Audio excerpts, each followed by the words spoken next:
episode of Elephant Den, where we talk all things movies. It's Ashli. And Alex. And on this episode, we'll be talking about John Wick Chapter 4. Oh, sorry, John Wick Chapter 4. Chapter 4.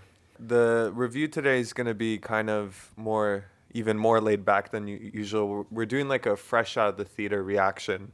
Yes. And obviously it's a new release film, so we're going to be wary of spoiling and, you know, we might say some things. We'll try not to spoil everything, but we are going to be discussing John Wick 4. So. Yeah, and since we rewatched the films prior to this, we're going to be talking about the series as a whole up until this point, at least. Yes.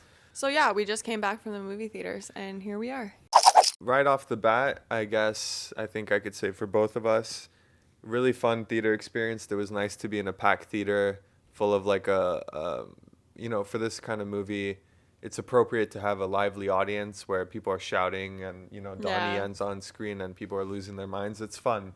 Yeah, and I found myself almost lost in that when people started clapping. I started clapping too, and I was like, oh my God, I'm clapping. Yeah, usually I'm really sensitive to my environment. Yes, you are. And especially in the movie theater, it's kind of like a sacred space, and when people cross certain inconsiderate boundaries. It's just more so all the commentary or the way they comment on things, and it's unnecessary. And these days they're munching on popcorn. Yeah, even that, and I know that shouldn't bother me, but loud snacks, I have a thing for that. But also, what you said, commentating and people coming late, I feel like these days more than ever. But anyways, back to this, it was great. We got AVX tickets, and so to hear or to watch this film with the surround sound and the loud sounds in it, I think was a fun experience. I really enjoyed that. For sure. It really brought you more involved in the. You heard the bones cracking. Yeah. Ugh. Yeah. There was a few oof moments when everyone exactly. cringed. But yeah, as you could expect with John Wick, doesn't take itself too seriously. Mm-hmm. We have Keanu Reeves, who's, so lovable, great as himself, but because of the nature of the film not taking itself so seriously, his bad acting. We don't think his acting is great. I think that's kind of known worldwide. He just, the way his line delivery. It works so funny. It's so great, and it works for the film. I'm going to need a gun. This Chapter 4 did such a good job in the world building. The world got bigger and bigger as the films got on. Which I find most series do that. Right. I felt like the Chapter 2 and 3, they were kind of knitted together because the third one followed right as the second one finished. Yeah. Whereas in this one, he's had some time to recover, and he's full force ready to go. Mm-hmm. And we've talked about this with Ashli. The first one was great because it was an introduction to the character, to the world, to the badassery that you weren't expecting. John Wick basically went through all of this because, obviously the whole main thing is his wife died. Yeah. But because his puppy was killed and they took his car. Yeah, and I think that for most people, the puppy getting killed in the first film was the ultimate motivation. Which I think stirred up a lot of people being like, oh my God, this movie's about this guy's puppy being killed. Yeah, it just put you right behind him for whatever violence he had to, carry out from that point on. And then, the second and third were trying to go bigger, and there was new gimmicks they were throwing in as far as fight sequences or obstacles he had to get over, right?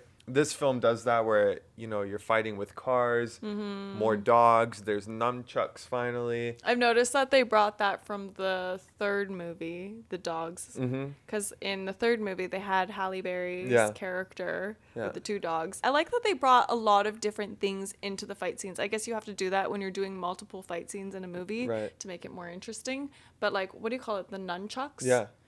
I always remember that word because people always call them, or there was a joke about it with nuns. I don't know that joke. But anyways, anyways, that's how I remember. Can you tell me later? Yeah, I'll tell you later. Yeah, I just like that they brought in multiple things into fight scenes to make it more interesting, and the fourth movie did a good job with that. Yeah. Because I think the second movie, was it, where it was just... I found myself drawn away from the fight scenes. Me too. Because they were the same. The third one I liked a little more, but both the second and third, by the midpoint, there's places where I'm almost I'm bored. And I'm bored. even the fight sequences, like it started to be a lot of like just rolling on the ground, headshot, almost like, video game on easy mode. Yeah. And even the side characters in the second and third chapter, Halle Berry being an exception, she was great. But like Ruby Rose, for example, I didn't believe as like a henchman or henchwoman, right? Because she barely fought in it. No, She no was all offense to talk. her. She was all talk, no. Even though she was mute. True. Yeah. Talking about the characters, not just John Wick, it was all the other side characters that were displayed in this film were really interesting, and you enjoyed watching them as well. Let's talk about the main villain. Bill Skarsgård. Yeah, he plays this very arrogant, flashy, wears the best suits, and he's all talk, but he's out to, like everyone at some point in the series is out for John Wick, and he creates this bounty on John, and it brings Donnie Yen. His character name is Kane. Kane, yes. Yeah, yes, Kane. Yes. So Donnie Yen, everyone was super excited because of his. Yeah, he's very charismatic, and people know what to expect when Donnie Yen's going to be in the film, and he delivers on that. He delivered very well because he added humor in the film, and you noticed that from the audience's reaction. That he was enjoyable. He got the biggest reactions for sure. I know that John Wick is the main character, but I think I really loved his fight scenes the most. Me too. Like, he was the best fighter in this. What you could really praise Keanu Reeves for is he's trained himself in using all sorts of armory and guns, and even learning the nunchucks. You could tell he's in every shot, right? Yeah. But there's something where you're getting Donnie Yen, who's this legend who, that's what he's been doing for multiple decades. And it's just a whole different level. Yeah, it's a different taste kind of thing. What's nice about the characters is they have their individual sections in the movie, kind of like this movie goes worldwide, right? We're in Osaka, Japan. Yeah. There we get Rina Sawayama. Yeah, she had very badass she played moments. Akira, the daughter of the manager of the Osaka Continental. Who the manager, also very famous Japanese actor, is Hiroyuki Sanada. Yes. I feel like, I've seen him around. My mom would know him for sure. He was in The Last Samurai. That's what it is. He is a very famous Japanese actor. He looks great, but just thinking back like 20 years ago, him in that movie and now. What? Japanese don't age. No, he looks great. And the set design and across, like I said, it's worldwide, but that hotel in Berlin, the nightclub, there you have Scott Adkins in a fat suit. We talked about in The Whale how you can't call that a fat suit. That's like a very well done prosthetic and accurate, and even the performance enhances it. This one you could kind of tell, okay, it's a guy in a fat suit because he's fighting not like someone of that weight would, but it's still like it works so well. I thought he did a really good job in being such a villain. He was such a snarky villain, right? Yeah, like with the laugh, almost like the mustache twirling kind. Yeah. Disney villain evil, I think the standout, Shamir Anderson, who I haven't seen before, there he is. kind of looks like Denzel Washington's son, Washington Jr. from Tenet.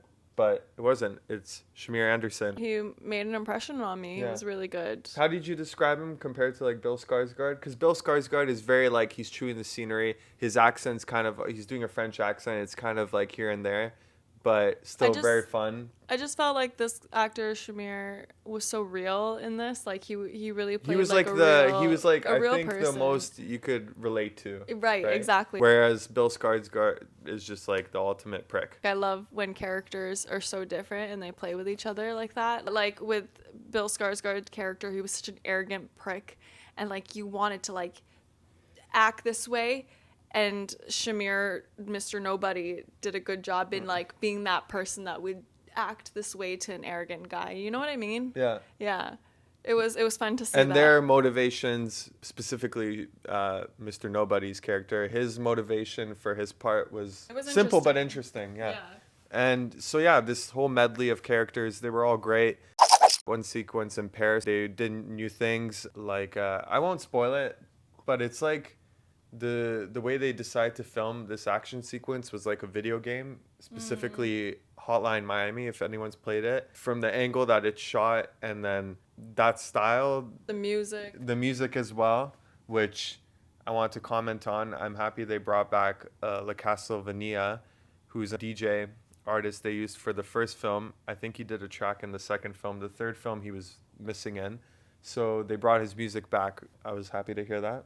And yeah, so they did some new things, like we said, fighting styles. So this director, we'll mention his name, Chad Stahelski. Yeah, he's done all 4 films. And I heard he's a big, like, very well versed in multiple forms of mixed martial arts.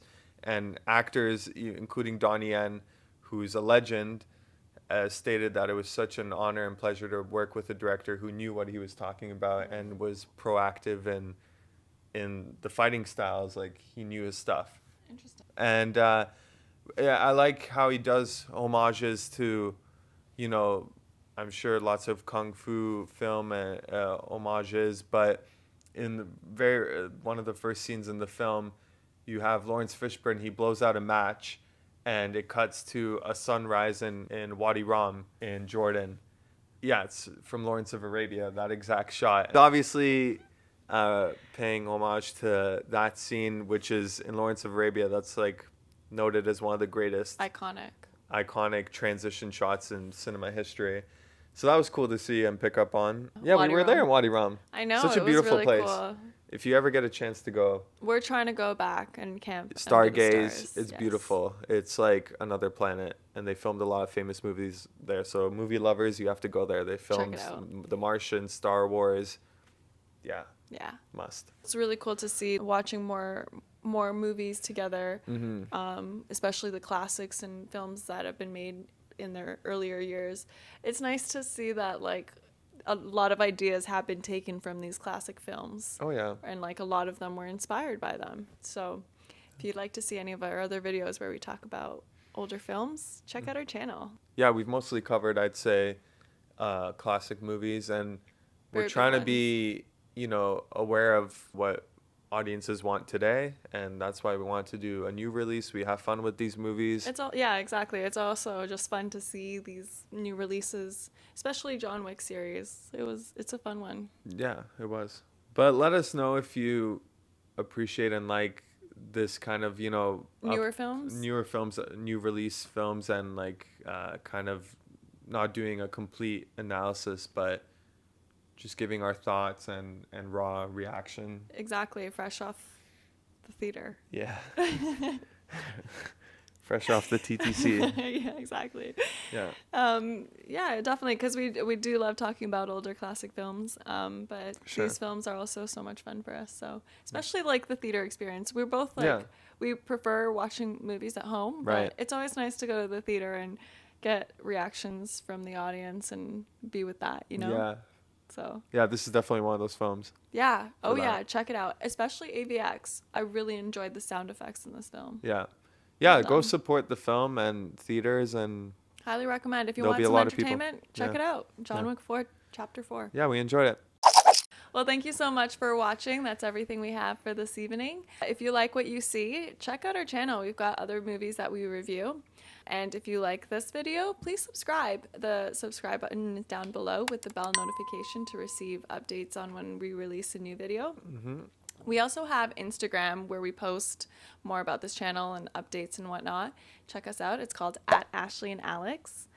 And we also have Letterboxd, which is an app that Alex and I love, where we document all the films that we watch. So check it out. It's a non-sponsored app. Yeah, but we love using it. It's really great. We just love to use it. You see movie critiques from fans. You could create a watch list for movies you do want to watch or films you have watched, and you kind of want to rate them and organize them in a specific way. You could do that. So it's great. It's a great community for movie lovers, so check it out. That's right. Well, thank you so much. Thank you. You're awesome.